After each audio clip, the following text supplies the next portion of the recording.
All right. What's up, everybody? This is Pedro Moore with Black Acquisitions Entrepreneurs. Today we have a new guest. Her name is Jessica Vicent, and she just bought her laundromat business, I believe, this past March, you said.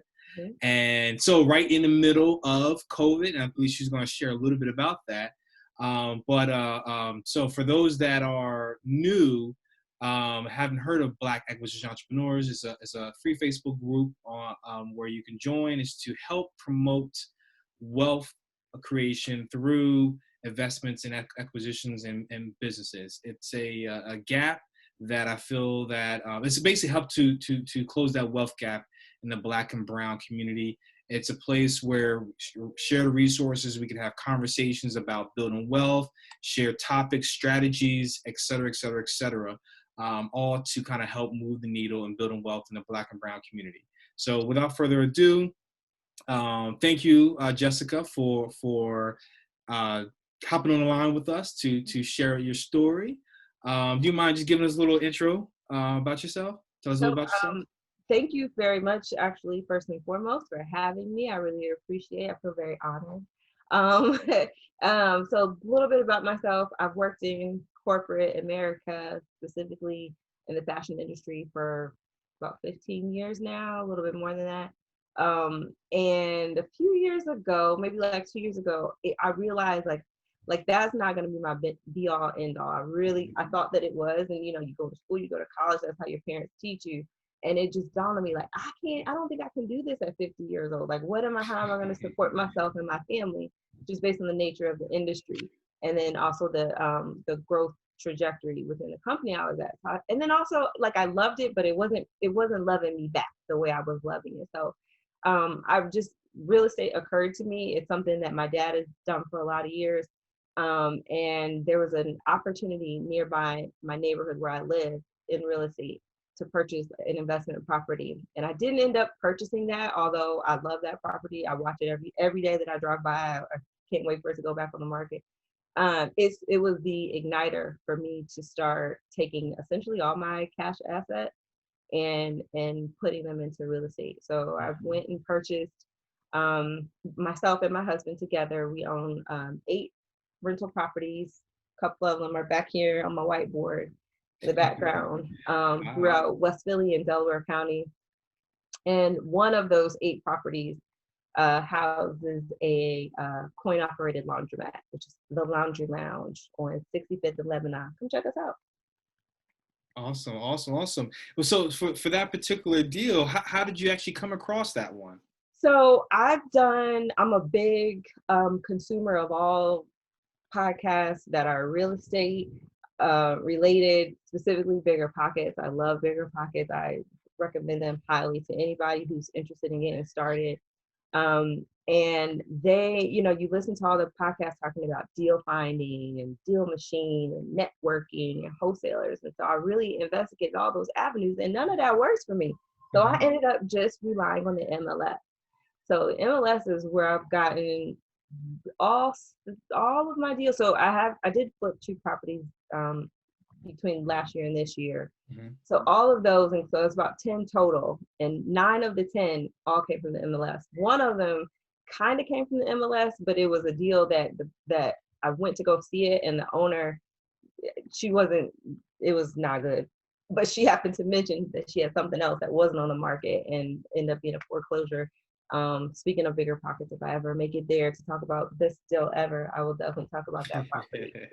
That's a whole nother podcast. But so yeah, so the MLS is where I found all the properties that I own currently. And so in the process of, you select your property profile and you look on Redfin. Redfin is what I swear by, and you get the little alerts. And I remember the day that the laundromat property showed up in my feed.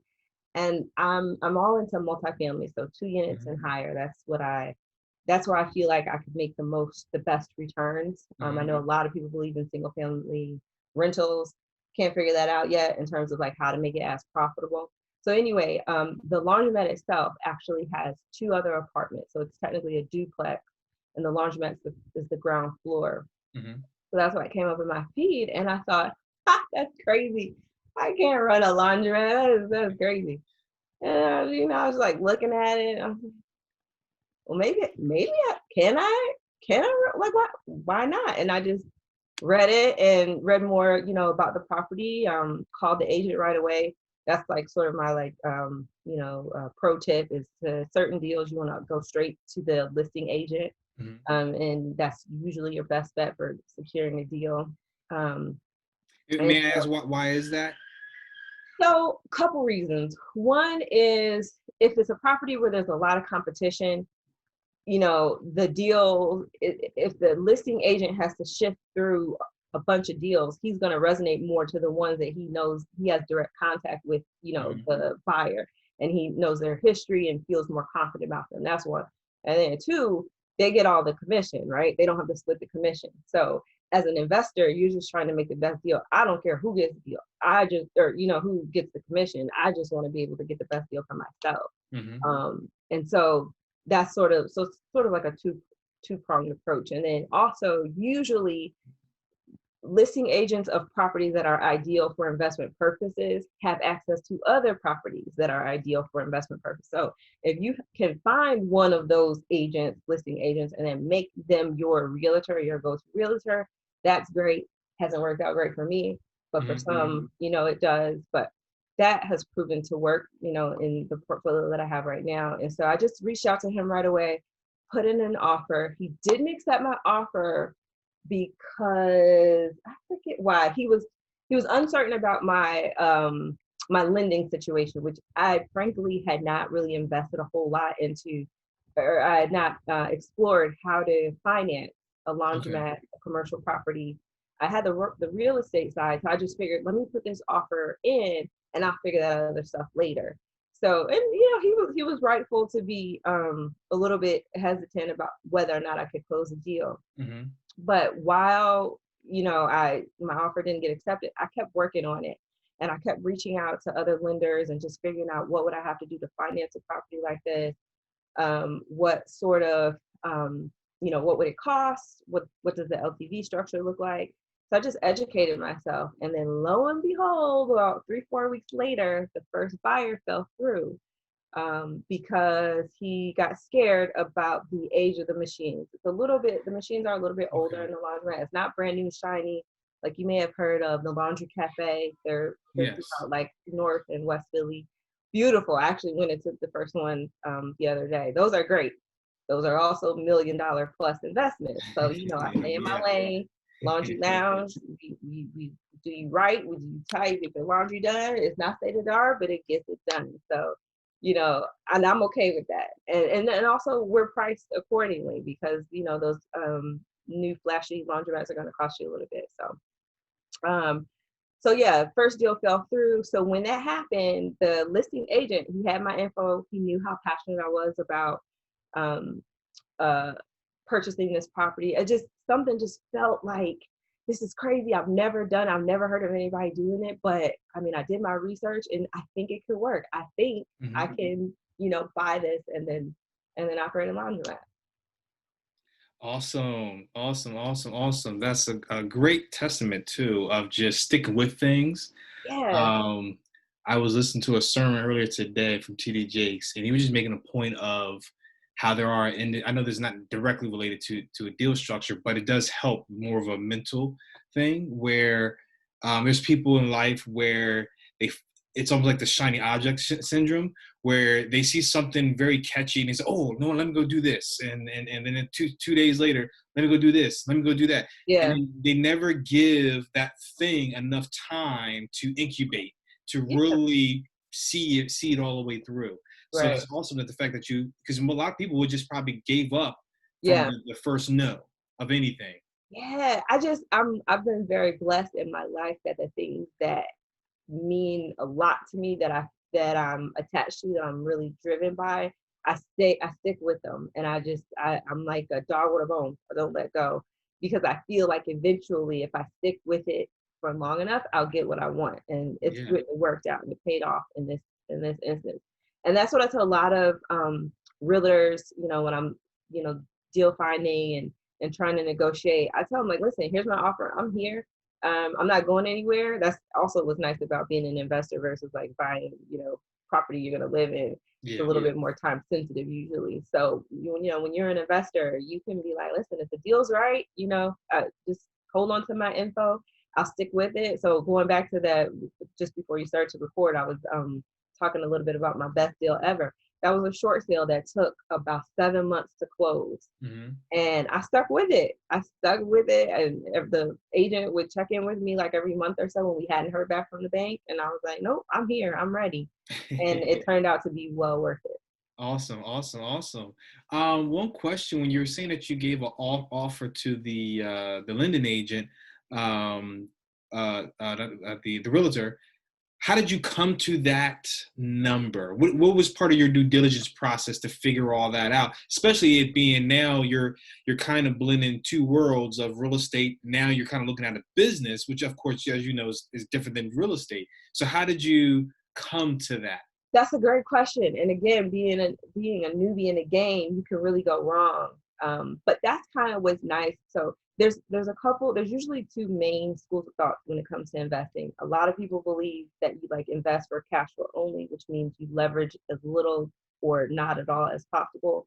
Then other people believe in you can maximize your cash flow by obtaining more assets. So therefore you must leverage so you can get more out. So you get to that cash flow number through volume and not just through one or two deals.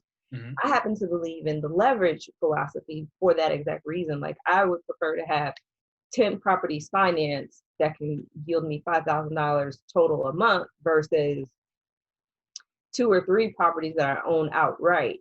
And Yeah. maybe the cash flow is the same, but I don't know. That's just weird to me. It's just like you're putting all this money in one spot and it's not being as productive as it could be.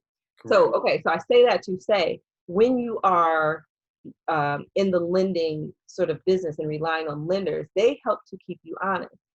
If you can find good ones, most of them aren't going to fund or finance a deal that's not a deal. Mm-hmm. So that was sort of key. So in running my numbers, I came up with, I have my own calculator that I use that I built just off of just an Excel spreadsheet with different formulas. A couple of them are cash on cash, Mm-hmm. return on investment, Mm-hmm. monthly cash flow. So that one's that's key. When I very first started to get into this, I said to myself, every property that I buy, I want it to cash flow $1,000 a month. Mm-hmm. I don't know why. I just picked that number. It feels like a Yeah, good yeah. number. And so far, it's worked. I have like now that I, have so many stabilized and I'm able to look back. Some are under, some are over, but average Mm-hmm. is right around there. So this deal in particular, when I ran all the numbers, luckily the seller, so the guy who I purchased the property from, very meticulous, kept very good numbers. Obviously, he could have been making it all up, definitely, but he did have some supporting documentation, so that made me feel good. Like we even went down to the bank receipts. He had bank receipts for all of his Oh, deposits. So if anyone knows much about laundromat, some people are I'll keep wary about going. them Yeah, because they're cash businesses, yeah, right? How do you yeah. verify income? And he actually had the deposit receipt from every single deposit he had made. He'd only owned the property about about a year and a half Oh, or okay. You so. didn't went along. Okay. So that was one of the reasons why he actually didn't accept my offer initially, is because I wanted all of that. I wanted 6 months, which really should have been a year, but I thought, let me try to, not scare him off completely. I asked for 6 months of income verification for the laundromat, 6 months worth of utility bills, because for laundromat, that's how you verify. So yeah, you can Mm-hmm. tell me you're depositing this money in the bank, but if your water bill doesn't support what you're saying your income is, then something is off. Correct. So yeah, I just asked for all of his paperwork, and he didn't want to provide that because the guy who he originally accepted their offer, he didn't ask for any of that. And then I think maybe his offer was right where mine was, or maybe a little bit more. So that ended up showing that that buyer was not that intelligent, and therefore ended up backing out anyway. So that's a lesson to those Yeah. out there. When you think you're getting over, and you think and I can actually, I've learned that tenet in a couple different areas of investing, and especially in working with contractors. It's never really a deal. Pay people what is a rightful price for their property, for their work, because eventually that will come back, and you're gonna pay what they say, pay me now or pay me later, you still gonna pay me. So, and Yes. that's generally how the universe works. So Yes. yeah, Yes. so I ran the numbers, utility bills, it's pretty simple. Income versus expenses, right? That's Hmm. really any business, but specifically in real estate.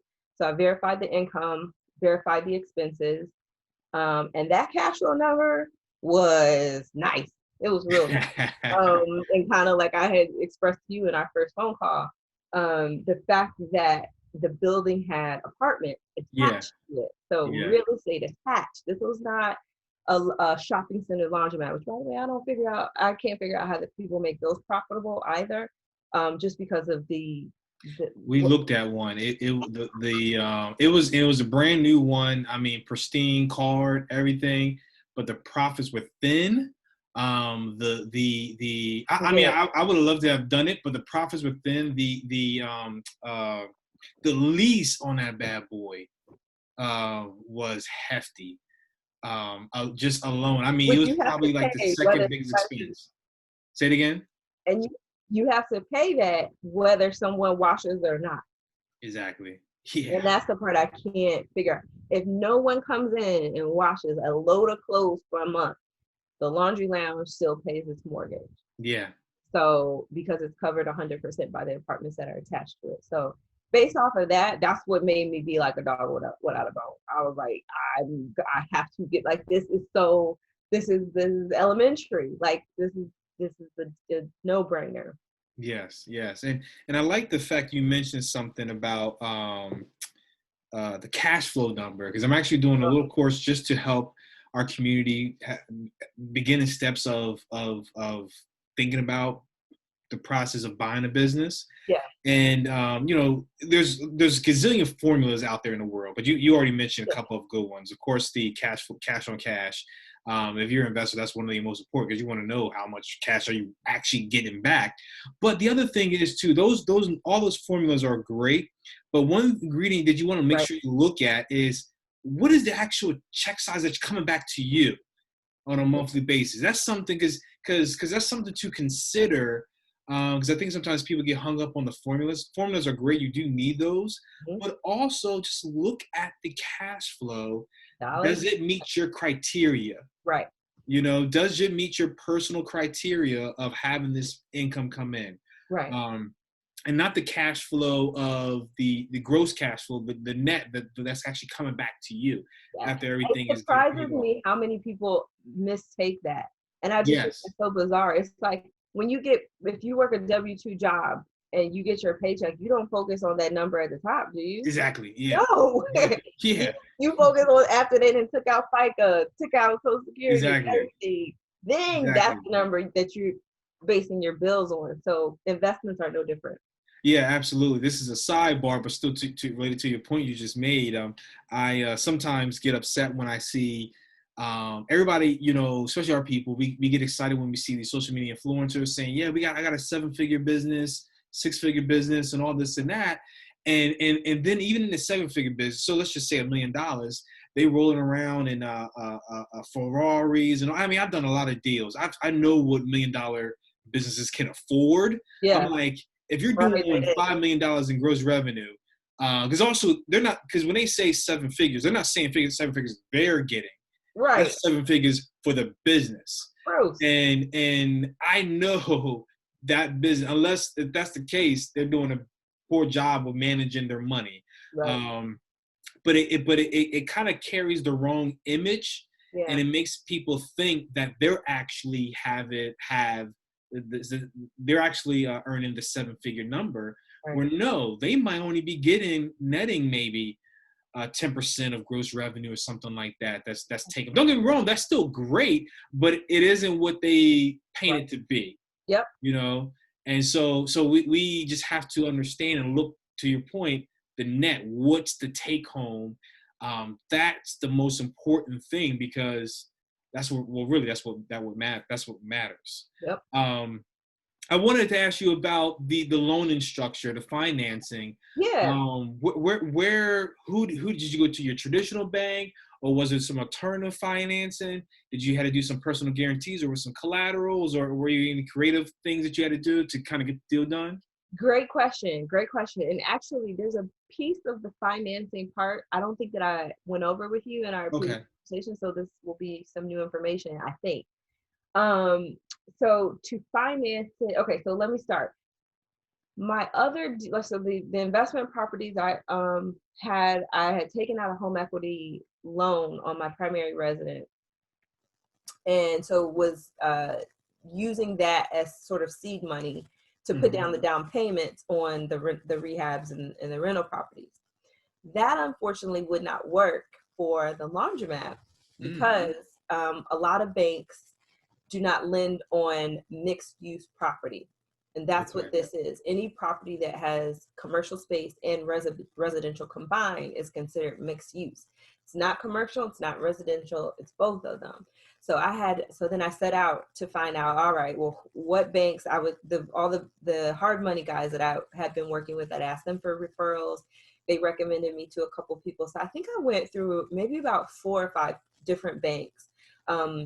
Just to give the audience some examples in case people are interested, Philadelphia Credit Union, they Mm-hmm. finance mixed use properties, which is who I went to for the laundromat.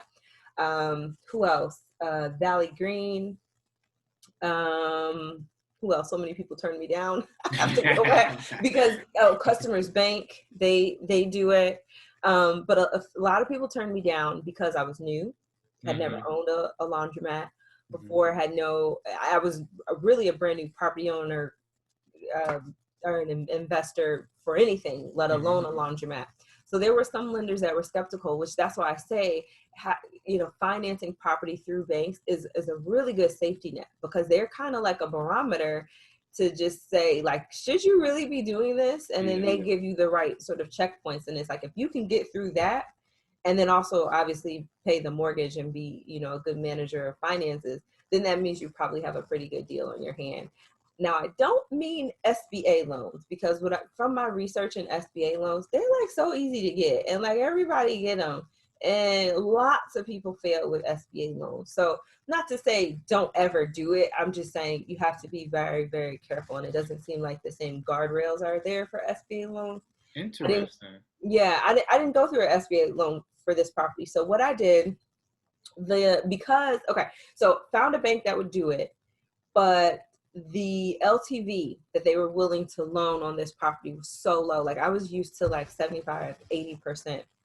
Oh, sorry, Univest. That's another Okay. local bank that was considering financing it, but they turned me down. But they would do it if I had a little bit more More experience. experience. Okay. So the bank that I found, so Philadelphia Credit Union, would only do 65% LTV. Ooh. So this is a $250,000 purchase. You can do the math. Yeah. So I'm like, all right, where am I getting $100,000? That's a lot. But this Yeah. business is so good, and like it could really, it can make my family a lot of money. It could be a great legacy because that's something that's important to me. I have 2 children, one on the way, Mm-hmm. Well, and congratulations. thank you. And to be a child of a millionaire, my dad's a millionaire. Mm-hmm. I grew up as not having to worry about money. If anything were to happen, I always knew I could go to my dad. I didn't, but Mm-hmm. I just knew that it was there. And I want my kids to feel like that. I don't want my kids to feel like they can go to their grandfather for anything. I want them to know, like their parents, Yeah. have that same, sort of safety net for them. And so that's a part of why I got into investing to begin with. So I said, all right, where am I going to find $100,000? Let's think about this. So I did some research and I Mm-hmm. found out there's something called, and this is the part I didn't tell you, it's called, you can do an IRA rollover as a business startup. The short abbreviation for it is ROBS. Rob's. Could Okay. be a little bit like, on the nose, like ROBS. I don't know. Should I really be doing this? But that's the term as defined by the IRS. It is a plan that is sort of controversial because there's a lot of regulation and paperwork that you have to follow up on after you establish a ROBS account. Okay. But as long as you stay compliant, you also have to pay a company to help keep you keep you within compliance. So similar to a CPA, they are not CPAs. They Mhm. are a custodian Okay, of. that's the word there's a word I couldn't think of it, and that was it. Yeah. So what happens is you take an IRA or can it be 401k? Yes, I believe you can roll a 401k, but it's Okay. more common to do it with an IRA. And obviously, as you know, you cannot cash that out. You can't really even borrow against our IRAs or 401ks to purchase property, but you can roll over the funds into a rollover for business startup, which is what a ROBS is. And so as long as it's a business, you can put money into an account, purchase the business through that account, and essentially it's sort of moving your IRA into a business. Yeah. So yes, and I'm glad you share that too, because I always want to do my best to let our people know the various options of capital, because we all know all the statistics, lack of funding, lack of everything, right? Right. And so that just means that we just have to be exposed to various ways. There's a Yeah. lot of different ways, and I'm glad you just mentioned that. And I don't have a lot of direct experience in it, but from what I understand, and correct me if I'm wrong, and I'm just going to take my time to explain it, so that way anyone that's watching, they can understand how it all works. But basically, if you already have a retirement fund, I'm assuming a 401k or IRA, Hmm. you take that and put this into this custodian account that these guys, whoever manages for you, Correct. and you do have to pay them a fee to Yep. manage it for you. Yep. And you take, so it's because basically a IRA, a retirement account, all that really is capital in the stock market. that And that you've not paid taxes on. yes, That's exactly. Yes, absolutely. And so, and stock market generates, whatever term people say, between 7 to 10%. But anyway, so basically what you're doing theoretically is taking the cash, that retirement money, from one investment vehicle hmm and putting into another investment vehicle. correct. And that investment vehicle, like in your case, is a business that you actually manage. Now, Correct. as a sales pitch for doing these, is that, at least the way I look at it, is that I have more confidence in myself than the stock market. Correct. So I will Correct. try to take a leap of faith and bet on myself to yield a better return from my Yep. retirement than the stock market. And then the other thing is, correct me if I'm wrong on this, is that so let's just say it's 100 grand, and that you put into the Rob's custodian account. account, yeah, the Rob account, um, and you pay that whenever you get your dividends, that has to go back into that Rob account. Is that correct, or can you So take that out personally and live no. off So of what it? happens is you have to form a corporation, Okay, right? It has to be an actual C corp, not an okay, S corp. It has to be specifically a C corp. And so those funds, so all the funds, all the profit goes into the corporation or the corporation's bank account. hmm, So what ends up happening is now the next step is, okay, well then where does taxes come into play? Like, this is not just free money that you can just sort of correct, spend freely, because you have the business has to pay taxes on that money. hmm, So then what you want to do is make sure you create enough expenses to offset that. hmm, And so that's another benefit to even getting into this business and owning a property like this, is because it becomes, I don't want to say a tax shelter. That doesn't sound too good. I'm gonna just say a tax conduit, right? yeah, So, you can sort of, car payments, utility bills for that can be shared by the business and by yourself personally. Really, business travel expenses. hmm, So just think of, normal expenses that you might incur on a daily basis, but that are related to your business, can yeah, all flow through yeah, that corporation because it is your own company. correct. So it helps, especially when you're dealing with, investment property and rental income. It helps to have the expenses to offset that. Awesome. And as So you know, thank you. corporations pay a lower tax rate than we do. So Yes. So that's some good stuff, and I'm hoping that helps shed some light for some individuals that are looking for capital. Because sometimes it is available. We just have to think more creatively and we do our research. You said that more than once, and I'm glad you said that. You have to do research, Yeah. just because at the surface it may be a no or you may not find something. Just keep digging. Digging. You can eventually find a way to make something happen. Also, let me talk about something which you probably already know, but let's talk about it together for the benefit of our listeners. And that is other communities that may not be African American share resources freely. And that's something that African Americans should get more accustomed to doing. Yeah. And by sharing resources, I mean your best friend you grew up with, y'all was online together in college, y'all, ace boom coon. She got a bunch of money sitting in her IRA account that she could lend to you Oh, to yeah. start investing on, and she can make an interest return. Y'all can, there's all kind of ways you can form a partnership. That is something that's already a part of other communities, sort of their pool of resources.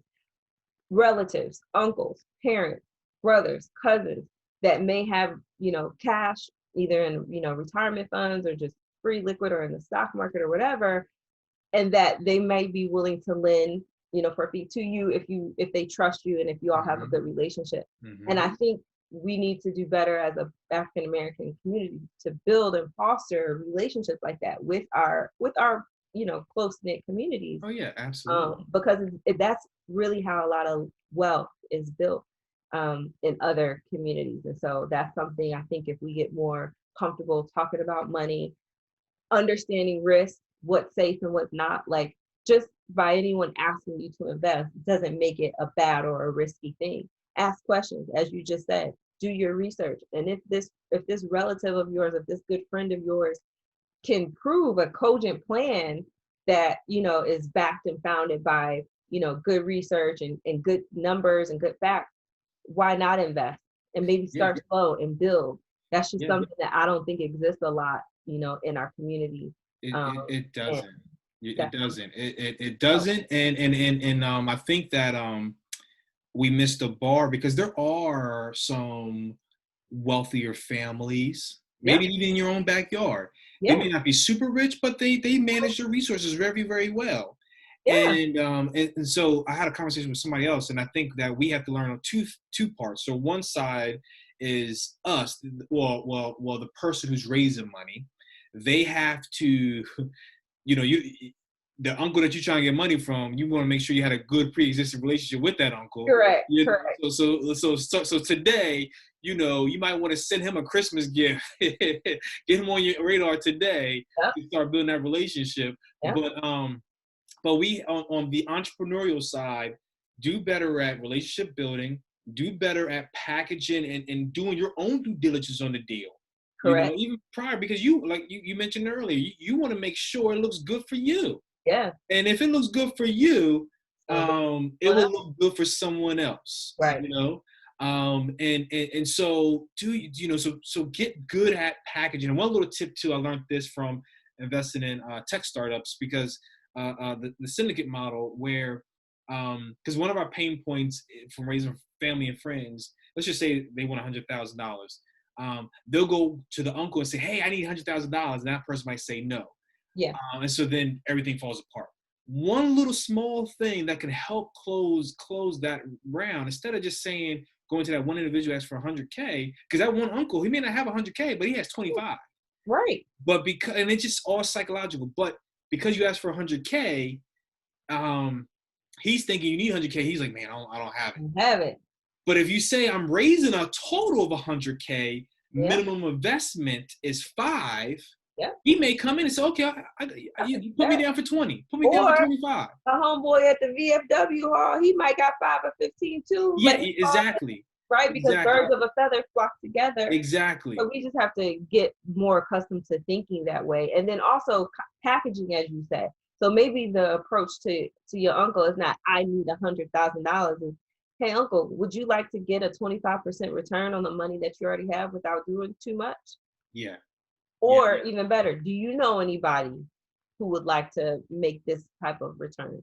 And just kind of talk people through, learn how to break the deal down, make it palatable. It's not rocket science. It's not. It's just having the information, knowing how to communicate with others, and knowing how to pull a deal together. And that's something that Absolutely. should Absolutely. be, it needs to just be more of our vernacular. I think it's like taboo, like, oh, here she go asking for money, or begging for money. Black folks love saying, Exactly. oh, she begging for money.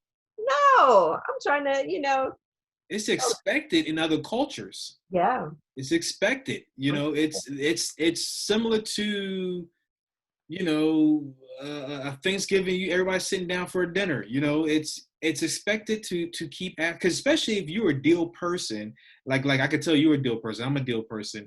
I'm starting Um, to get there. I so, wasn't always, but I'm learning. well, no, I think you are. I mean, you have. I think you said what total 8 properties are right Yeah. now. Oh, Yeah. you already passed getting there. You're already there.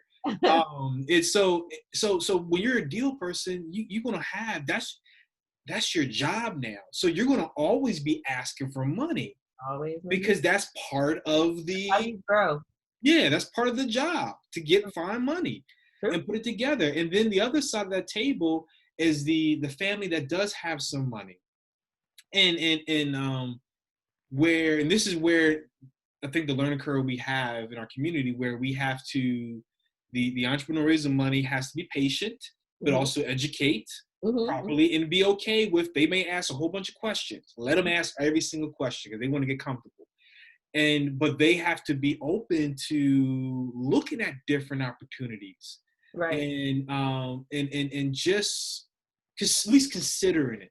Yeah. you know, Have it, be it, open minded. And then here's another layer that will help in the conversations like this. It is understanding and putting in the proper perspective of what risk is, yes. how to define risk, Yeah. right? A lot of people, oh, if I give well, first of all, you don't ever give anybody your last anything. But and that's another sort of issue. You have some people who will ask them, oh, all I got is 25,000. Oh, you can trust me, I'll be good. No, no, Yeah. no. Yeah. Even if someone offers Yeah. you your last, Yeah. you don't ever take their last. You only want what they can give and not miss.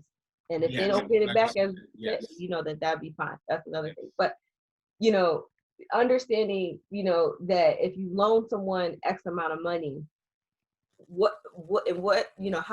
how to put that risk into perspective, as opposed to going to a job every day and praying that they keep you hired, Mm-hmm. or hoping or assuming or expecting that they keep you hired, or that they don't cut your hours, or, we don't think of that as a risk in our community. Right. As long as we have a job, we have somewhere to go every day, we're safe. Job security, that's not a thing. So that's like something that I wish to raise my children understanding. Job security doesn't exist. um That, you know that's a word. Those two words need to disappear. I agree. yeah. Yeah. They brainwashed. They got us Yeah. right. They brainwashed us on job security. Yeah. That's not a real thing anymore. Just give me 12 hours of your day every day, Yeah. and I'll make sure you always have money. How much money is, versus how much money I'm gonna give you versus how much I'm getting. We're not gonna talk about that. But you Exactly. just come here every day for 12 hours, and maybe I'll keep you hired if the stock market doesn't take a downturn, which technically has nothing to do with my business receipts, Yeah. or if my not my profit dips, but my profit projections. If my profit projections dip, I might have to let you go. Maybe we'll see how it goes. You know Yeah. what I mean? Just work for me for 30 years, and maybe I'll pay you unless one of those two things happen. Like, Yeah. Oh yeah. that's Absolutely. risky. It But is. we're not trained, we're not conditioned as a community to think of risk in that way. Yes, yes, absolutely. I love that. I love that. One of my last questions I have is kind of like, after you've done all that, you close the deal, you have it now. So because now it's going on, is it 6 months? 6 months? What are we in December? So 9 months. 9 months. 9 months. Wow, I was way off. So 9 months. So what was your game plan to kind of managing that laundromat business and kind of adding value and all that type of stuff? So I like I said, I benefited a lot from the previous owner. He had a very good system. Good. There was definitely some room for improvement in terms of his management style of the business overall, like Mhm. especially from the customer service aspect. But that wasn't his zhuzh. He was an investor, and he had it in his mind. It was actually the first laundromat he'd ever purchased, And he just kind of came across it after working through some other ideas. Like he thought maybe he would buy a car wash, and then he just sort of lucked on a laundromat. So he wasn't into the business side of it. Whereas I'm thankful for the infrastructure that he laid down and perfected, and that I could come in and layer on top of that a little bit more sort of customer focus. So I looked at that and said, okay, let me try to build in these areas. First of all, let me get new staff. The staff that existed there was of a certain ilk, and the customers that were going there were like, they went along with it, but a lot of them, it wasn't, their ideal, people that they would want to be in a laundromat, spend a lot of time with. So that's a big change that I made. And then honestly, that's another beauty of the coin operated laundromat business model, is that it doesn't have to be attended by a staff 24 hours a day or the entire time that it's open. So I actually had to make some cutbacks and some reductions there, just because it was a little bit of time wasted, right? In terms of, you had a person in a place of business for some hours and not necessarily doing a lot, like certainly not adding any value to the customers, which is, the first thing you want to do if you're going to pay somebody. They were essentially unlocking the door and cleaning the place occasionally. And so I sort of got that expense under control. So I made sure, so that was key, is just making sure that I had the right staff that was attractive to help bring more customers in, or maybe a better quality of customer. And then modernizing things a little bit, making it a little bit more inviting and fresh and kind of hip, and somewhere cool that people wanted to be. So I changed the name to the Laundry Lounge, painted, replaced all the broken machines. There were about 3 machines that when I bought the property, I knew that these machines were out of order. So I wanted to fix that right away. When you got the financing, did you include that in your purchase, or you kind of just paid? So I did not include it in my purchase, but what I found out, again, the laundromat business, the suppliers who support that business are always looking to provide financing for laundromat equipment, vending machines, and washing machines. So I was able to get a separate equipment leasing company to do like a 5-year loan for me. And I was able to, put in a couple of new machines. And so in that, doing those couple things that I mentioned helps to make the day-to-day management a lot simpler, more simple. As a owner like myself, who's not there every day on a day-to-day basis. I made sure to put into place a lot of sort of digital and automation processes. So for example, all my employees, they clock in, they use the app. I get a notification on my app if they don't show up or clock in for whatever reason. There were already cameras in the laundromat, so I'm able to keep an eye on what's going on, or take a peek in just to see if something's not the way it should be periodically throughout the day. So I do that. And yeah, so I think you run a clean shop. You have good people that when there is someone working, they're taking care of the place, and they're well respected by the customers. And then, like I said, having good processes and good automation. And so that helps me to be able to run it on a regular basis. So it doesn't really take a lot of time. It's funny, I end up actually working 2 jobs at once now that I own, especially with COVID happening, because for my professional job, I just need a laptop to do my job. I could be on the moon and still do my job professionally. They don't know nothing. I'm, getting my work done. So I'm usually there doing that job, and then I just kind of hang out in the laundromat a couple hours a day, because I feel like it's killing 2 birds with a stone. And it's usually like during the not so busy hours. So again, I'm not there working as much as I am just sort of being present in case people do have questions. So it kind of works out, and that's why I say COVID is great, because if not for, sorry, I shouldn't say that, because I know there are people, I don't mean to discount those that have lost their lives, but from an economic aspect, COVID has worked out really well for this particular endeavor, because otherwise I would be trapped to a desk down at the Navy Yard. And so now I'm either at home or I'm at a laundromat running 2 businesses. When I don't have my kids with me, then that's the 3rd business, running them. So Yeah, and definitely understand what you're saying, because one of my, but the first video I did with this interviewing individuals that bought businesses is a good friend of mine, Reggie, I know him from college, University of Delaware, mhm. and the business that he bought was a pet grooming business, Oh yeah. and he bought it. I think it was 2019. Mhm. So, and then of course COVID hit, and of course, as everybody was freaking out come March, right? Because no one knowing what was going to Yeah. happen. Yeah.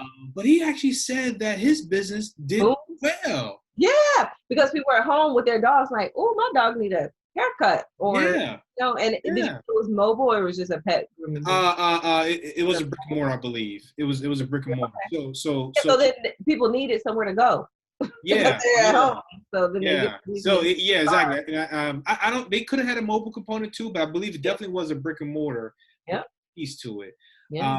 So he probably just brought people just brought their pets there, get them clean and fit, whatever And else. if I could rift in sort of take a slight rift into like the business environment and what Mhm. COVID has done to it, and just like sort of downturns in general, is what I've learned through all this is that business generally doesn't go away, doesn't evaporate in terms of the macro economy. What it does is it redistributes. So you I have like that. to learn how to pivot, recapitulate either your business or your interests or whatever into wherever the market is going. And the market does that from time to time, as we all know, for different reasons. This year happened to be for COVID. Sometimes it's new technologies that requires, that capitulation. Exactly. And I don't think that that's bad. But we've been trained in this country, right? That things have to stay the way that they are forever and ever, or people got to always be in the coal mines, mining coal. No, when a new technology comes, you pivot, you shift. And as long as you keep that in mind as an investor, as a property owner, as a business owner, you'll always do well. Yeah, I love the fact you said that, because the investor mindset is definitely important. It's definitely important. Um, it's definitely important to always have that investor mindset. Whatever you do in the business, even if you build a business from the ground up, you want to take a step back, have that macro perspective, looking at the industry, understanding what's happening, Mm-hmm. because as you know, it can definitely impact your business, where you always want to try to be ahead, Yeah. so that way you won't have the blockbuster effect, right? Where you With miss the window, right? yeah, yeah, And now you're non-existent. Now the only story you have left is a museum almost, right? right. And that happens too many times. As a matter of fact, I even say this about a lot of our own small businesses, is that one thing I learned in dealing with other entrepreneurs, businesses, there's this mindset of the owner operator, where they become, most of them are going to be owner operator, but they get fixated on the task, or The operation. the operations, and they forget to have to kind of step back to Yep. look at the how are you said this earlier. I'm trying to recall the way you said it, but I think it was perfect. How things were shifted, because consumers still want certain things, but they may want it differently, Yeah. right? 100%. Um, Whoever, I had to get something from J.C. Penney's the other day, which that's a dinosaur. That's probably gonna be dying pretty soon. But whoever would have thought that you can drive up to pick up something at J.C. Penney's? Would have ever thought. Yeah, whoever would have thought that. And another thing too, COVID. I keep telling people, COVID did not do anything other than accelerate trends that are Yeah. already happening. Yes. And you'll find that the great majority of the businesses that shuttered or closed, they were on the brink anyway. They Yes. was about to close anyway. A lot of people didn't pay their rent because of COVID. You wasn't about to pay your rent anyway. Yeah. COVID just was a convenient, you know what I mean? So it Yeah. really exposed a lot of chinks in the armor for business, number one. And I don't think that's a bad thing, because you need to know where your weaknesses are so that you can Oh, show up. absolutely. Like for the restaurants, aside from the super fancy, the 5-star ones, but just your regular drive up restaurant, if you went out during COVID, something is wrong. something was wrong with your business plan. Either I don't know what you're paying your staff, what kind of staff you like. There's no Yeah, reason maybe a too much restaurant should debt or go something. something. Yeah, Something was wrong, and it wasn't just COVID. COVID just raised your skirt. That's all. yeah, yeah. Absolutely, I feel very absolutely. strongly about that because I Yeah, just feel yeah. like let's get to the root of what this is. It's not just COVID. There's other things, but There's other underlining things that we cannot see because we don't have your financials, yeah, but exactly. there's could be something else there that kind of could have helped tip you because I know even in deal making sometimes um, like you said this about the buyer who fell through, right? Yeah. Before you said it, I was already thinking. I was like, well, how you gonna try to get financing, and you ain't collecting no data? Yes. That's impossible. No due diligence. Yeah, I mean, unless they're just super rich, you can just write checks, freely. If so, I mean, I want to know you because I got some stuff you can just write checks freely in. But I'm like, but even if you're rich and you can write checks freely, you want to look at something. You should look at something. Yeah, you want to look at something, unless um, so my point of bringing that up is that there are, especially in a small business world, when I say businesses under 10 million, um, especially if you have, there's one guy, I think he's over. I'm looking at right now. It's a commercial cleaning company, but I think he might be over leveraged because he was trying to give me tips on how to do the deal, and I'm like, sorry, that's impossible, based off his valuation and Yeah. based on the numbers, high level numbers he shared with me. I'm being like, sir, that's impossible. There's no way. One, even if I was dumb enough to believe that, Yeah. the lender, because you said this earlier, the lender kind of helped back to the Mhm. lender would have said, Pedro, we're not giving you no loan at all because You don't got just common sense. you don't have common sense here.